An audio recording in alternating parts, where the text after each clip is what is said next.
Inilatag ni Pangulong Rodrigo Duterte sa kanyang sulat sa Kongreso ang dahilan kung bakit niya gustong i-extend hanggang sa katapusan ng taon ang batas militar sa Mindanao. Pero ilang senador hindi kumbinsido. Nakatutok si Jamsi San.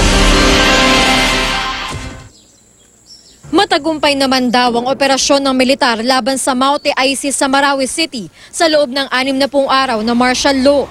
Pero hindi raw sapat ang panahon para tuluyang masugpo ang mga teroristang grupo sa paghahasik ng lagim sa Mindanao. Patuloy na malaya pa rin daw kasi ang mga leader tulad ni na Isnilon Hapilon, ang magkakapatid na Maute at ang dayuhang financier nila na si Mahmoud bin Ahmad. Kahit pa raw nakakulong ang mag-asawang Maute at patay na ang isa sa mga anak na si Mohamed Kayam. Bukod pa dyan, may iba pang teroristang grupong tulad ng Abu Sayyaf, BIFF at iba pa na gustong magtayo ng waliyat o caliphate sa Mindanao.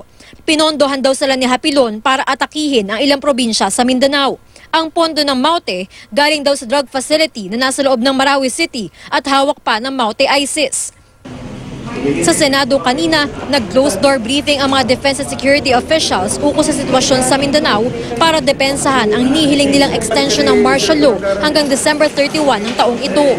Yung martial law nga, it should not be looked at as the solution to everything there. But certainly we need martial law to address the armed threat. Kailangan mo dyan ang de-radicalization, countering violent extremism, which are long-term activities that we should pursue. Bagaman walang problema ang maraming senador sa pag-extend ng martial law sa Mindanao, hindi pa kumbinsido ang ilan na dapat tumagal ito ng hanggang katapusan ng taon. I'm inclined to support, but we debate on the length of the extension and the coverage. I'd rather give a 60-day period and then really let them explain why it should be extended. Pero may ilang senador na pabor sa pagpapalawig ng martial law sa Mindanao hanggang Disyembre.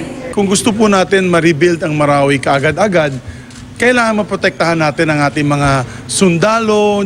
Sa Sabado, formal na tatalakayin ng Senado at Kamara sa isang joint session ang hiling ng Pangulo. Inaasahang pagpapaliwanagin nilang muli ang defense and security officials bago magbotohan kung palalawigin ba nila ang martial law sa Mindanao.